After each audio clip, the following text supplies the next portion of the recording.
America is burning, literally burning. We have measles outbreaks. The president of the United States is getting clandestine COVID shots while RFK completely wipes out DHS. And Trump is abroad taking a very undeserved, ridiculous victory lap. And the message that he is emitting to the world, in my opinion, is that we are no longer a democracy that believes in the rule of law. Here he is in Israel yesterday talking about wanting his buddy Netanyahu, who is just as corrupt as he is, but far more evil.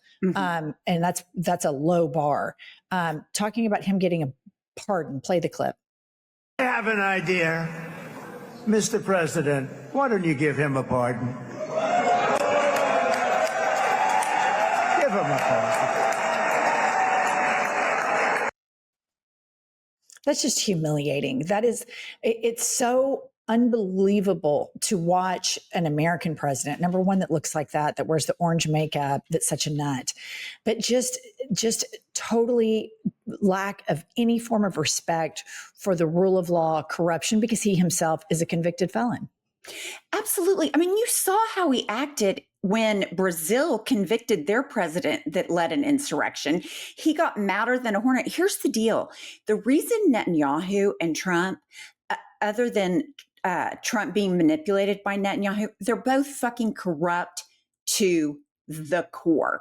And it is embarrassing that the president of the United States, one, would meddle in another country's affairs, but I guess it's bought and paid for by America when it's Israel, but just zero respect for laws. Zero. And there's also this exceptionalism that he and his dictator friends and his fashion friends are the exception. They can do whatever they want with impunity while the poor plebes burn. Particularly, it's just incredibly rich that you have citizens of the United States that are facing a shutdown federal government because of his party. And while the government is shut down, he has Russell Vogt completely ripping through and canceling programs that will affect MAGA voters, but he does not care. Next up, we have Trump yesterday in Egypt. This is so chilling because this is what he wants. This is his biggest desire, to have a dictatorship where everybody is forced to like him. He wants forced adoration, no dissent, no democracy. To me, this video right here is the death of American democracy on the global stage. Play the clip. We're in a country where a friend of mine is a very powerful leader, and my friend is right here, the president, but also the general, you know. Sometimes usually I call him the general because he's both, and he's good at both. And they've done a fantastic job. And they have very little crime, you know, because they don't play games. That's why. They don't play games like we do in the United States with governors that have no idea what they're doing. But they don't have crime. I ask about crime, and they almost don't even know what I'm talking about. So it's a great tribute to this man. He's done a fantastic job in bringing this country together. Okay, in Egypt, dissenters are arrested. People are arrested because of their social media posts. To see an American president heap praise on this form of government it just cannot be overstated. What a death of American leadership, that we are the shiny city on the hill. We used to have people that would come over from other countries to observe our elections because they were free and fair, and we peacefully transferred powers. We all need to wrestle with the fact that this has come to a screeching halt, and he has zero intentions of having free and fair elections for the midterms. The fact that he is heaping praise on Egypt and their form of the way they crack down on free speech, free expression, whether it be, a protest or just a social media post, people are put in prison in Egypt for dissent. Well, and you see this in every single realm. You have all the Republicans going on Fox News saying the No Kings protest is hatred and against the United States. You have Pete Hegseth not allowing the free press at the Pentagon. This is what they want. You see video after video of protesters in these cities being pushed and attacked by ICE because they don't care about the Constitution. All right. And the next up yesterday was just an absolute embarrassment for the United States. He is praising big donor Marian Adelson and basically saying she came, she brought money, she donated to me, so she curries favor with me. And I moved the embassy to Jerusalem for her. I spent American taxpayer dollars while I'm closing rural hospitals. I'm defunding the Department of Education. But because this lady's so rich and she likes me, she can get what she wants. Play the clip. The difference is I kept my promise and officially recognized the capital of Israel and moved the American embassy to Jerusalem.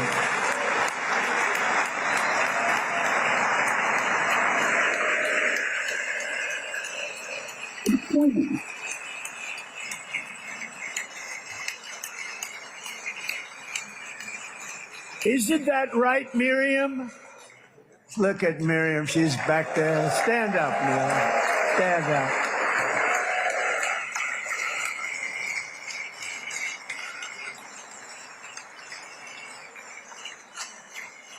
Miriam and Sheldon would come into the office. They'd call me. He'd call me. I think they had more trips to the White House than anybody else I could think of. Look at her sitting there so innocently. She got 60 billion in the bank, 60 billion. And I think she's saying no more. And she loves Israel, but she loves it. And they would come in, and her husband was a very aggressive man, but I loved him.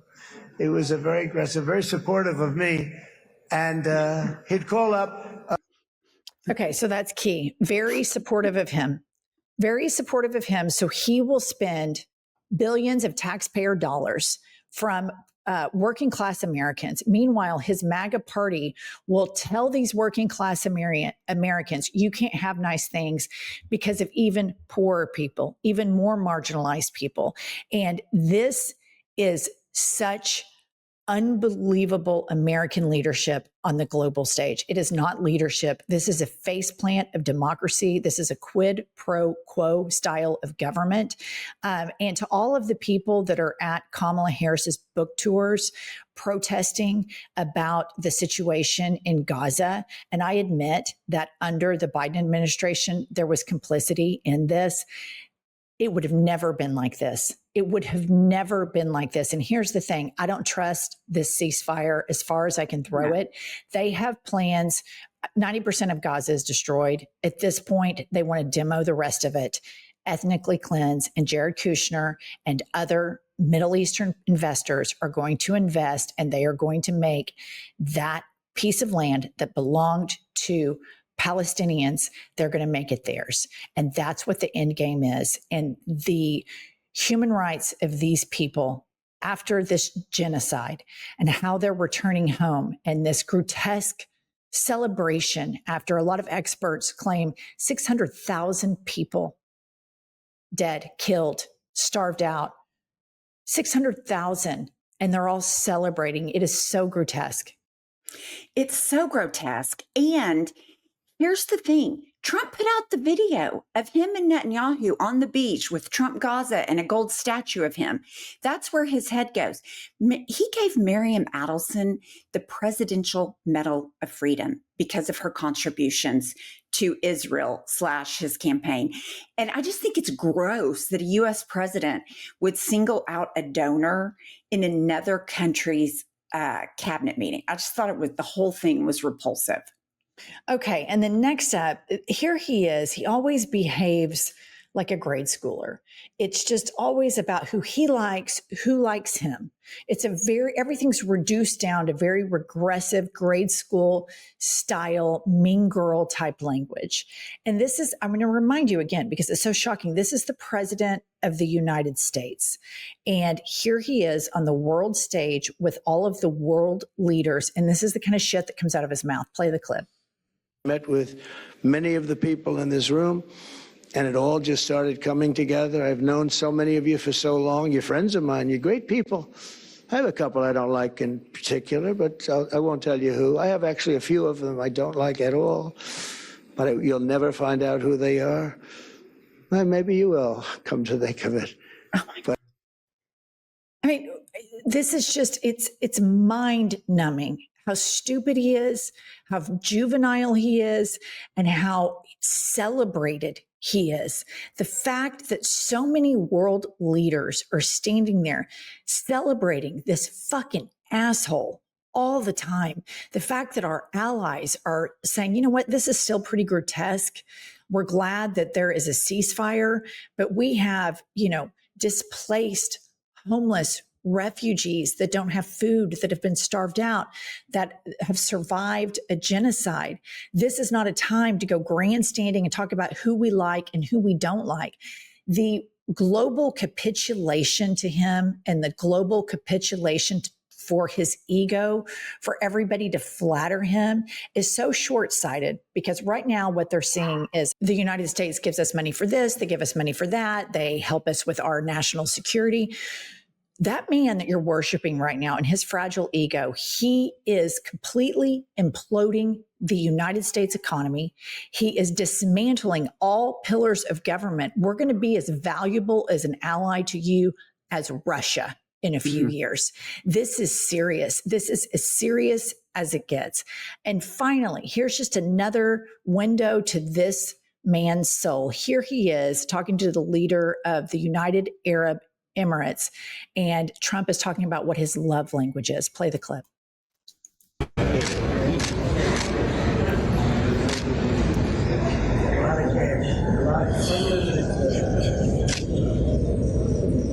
Okay, so what he says is he's sitting there smiling with his dentures and his thumbs up. His dentures look bad. His dentures look really bad. He has a different pair in today. He's got a lot of cash. He's got a lot of cash. And another video I saw, you guys, it was the president of Indonesia. And it was a hot mic moment where the president of Indonesia pumps was like, hey, I need to get in touch with your sons to work on that deal. So everything with any form of slightly corrupt government, this office, this executive branch, is a revolving door for corruption, quid pro quo, and he is using the piggy bank of our taxpayer money for however he wants. He is using all of the pillars of government as his own personal concierge service, his lawyers, his goon squads, etc. And the way he speaks about freely elected governors is alarming. But I want to, as all of this is so depressing, I want to remind everybody that you never obey in advance. And this weekend, we have the No Kings rally. And I believe that there's about 30% of the people that are in this cult that like it. I think there are a lot of triple Trumpers that have Heartbreak Hotel buyer's remorse.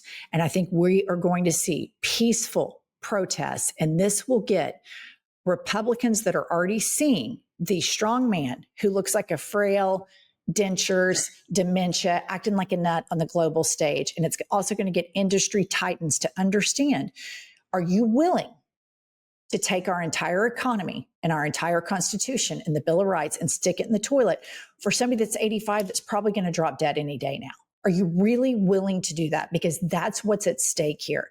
We need moderate Republicans to start accelerating these fissures, and we need industry titans to put pressure on him, because that's how he responds. He responds to money. That's right. He does. And here's the thing. And the corruption is just, we know how bad it is. And I think about the Hunter Biden, like the Hunter Biden of it all, when he's talking about deals that Dumb and Dumber are making with these other countries. And then you look, he makes billions of dollars a month. Even talking about money on the world stage should be offensive. And our allies need to realize this guy is not loyal. This guy could crap them out just like he crapped out the United States. So I would be really, really, really shy about just sticking my head up Trump's ass, because he's going to fuck them like he's fucked the United States. Yes. And you bring up a really good point, because every single voting group that voted for him, primarily how he brags about the poorly educated or lower income earners, they're the first on the chopping block with all of these cuts. when you cut the special needs programs of the educational system, those are MAGA kids. Are some Democratic kids? Yeah. Some probably don't have any family members that vote, but no one is safe. And not even your guns, MAGA. They're coming after your guns. Nobody is safe under this. And I encourage everyone to participate in the No Kings rally this weekend. It is critical to save our democracy because we cannot lose this country to these fucking dorks. I can't even wrap my head around if we lose our country, it's because of this washed up, bankrupt reality star and every bottom feeding loser that was willing to go kiss his ass, that we're going to lose the United States of America for these fucking bozos. It's just more than I can take. All right. Subscribe, like. Great way to support Pumps and me is to buy our book, Life is a Lazy Susan of Shit Sandwiches. It's linked right below in the show notes. It's a nice little weekend read, a little respite from all of the Trump fuckery, and we will be back later with more news.